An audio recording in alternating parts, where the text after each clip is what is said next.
Hello everybody, and here we have a portrait headshot of a wonderful model Mary, and I did a little bit of light retouching here, mostly on the background. I did some flyaways. Here is before and after, just a few flyaways, just fixed a little bit of the background, a few spots, etc. But I'm planning on cropping it tighter anyway, so didn't bother too much with the stuff on the bottom there. So perfectly, there is nothing wrong with Mary. I mean, I perfectly would leave everything as is. However, her agency has requested a few things for me to do. Specifically, they said they would like to tone down her scar. If they told me to remove it, I would have fought it. I would have told them no, because I do not believe that the scars are anything to detract from a model. I personally see it as a part of a life experience and something that makes Mary unique and interesting to me as a photographer as well. But if they wanted to tone it down, I do not see a big ethical dilemma, because in a way the scar is a little bit highlighted by my lighting. Therefore, that's not the way kind of it looks if you meet Mary in regular life. It looks a little less pronounced. So I do not mind, fixing it from that regard. So making it actually more natural, so making it my lighting a little less apparent. So there are lots of easy ways to do it. Well, I mean, there's as everything in Photoshop, there's 50, there's 100 different ways to do it. I do it in two different methods. Sometimes it's just like, sometimes I go and create a dodge and burn layer, and I just burn the highlights and dodge the shadows a little bit to make it more pronounced.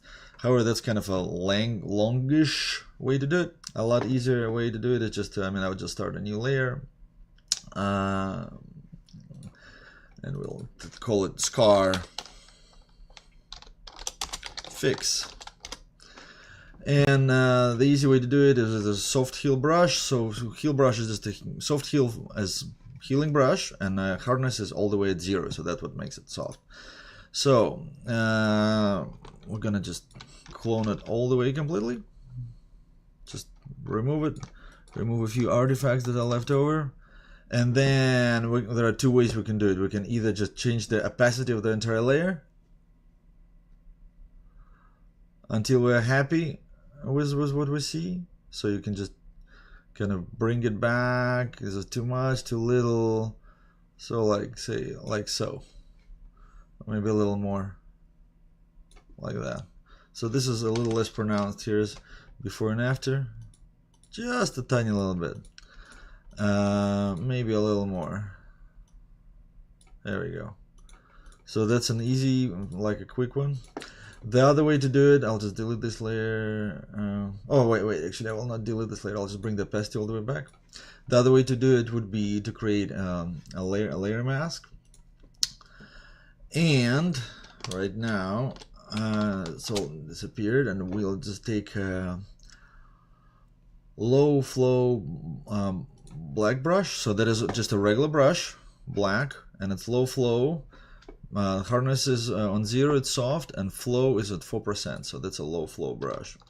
And I'm gonna just start masking away this layer at very low flow, roughly where the scar is, bringing it back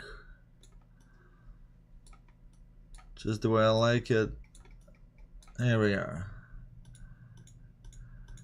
There we go, before and after. So that's the two easy ways to do this thing. This last one, where I'm brushing the mask in it at low flow, I'd use that also sometimes when I do lips. One of the things is, like, sometimes when you fix lips, I don't think that there's much work needs to be done here, but sometimes you have very chappy lips, and sometimes what I do is I literally just delete all texture from it. Just go and start healing away everything and create this dull, perfect pink lips, and then just start brushing it the same way. So mask and then brush in a little bit at a time until it is done to my liking. So that is a quick retouching suggestion. You can also do the same with other things, like a little bit of the facial hairs and stuff like that. You can first remove them completely and then bring back to your liking. So that's a shortcut method quick way to do it. The good thing about it, it's very easy to go back, meaning that if I like decided as like, you know what, I want to move more of the scar, just go back to the same layer, take black flow and do a little more.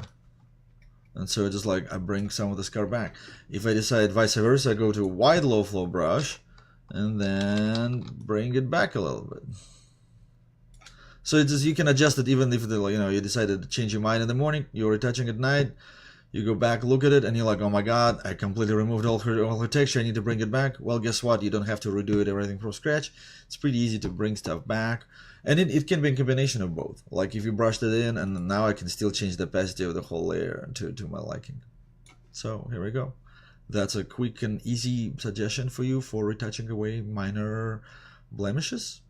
As far as the ethics of doing this, I probably will touch base on it in a separate video cast, because there is, as portrait photographers, there is an ethical implications to what we're doing.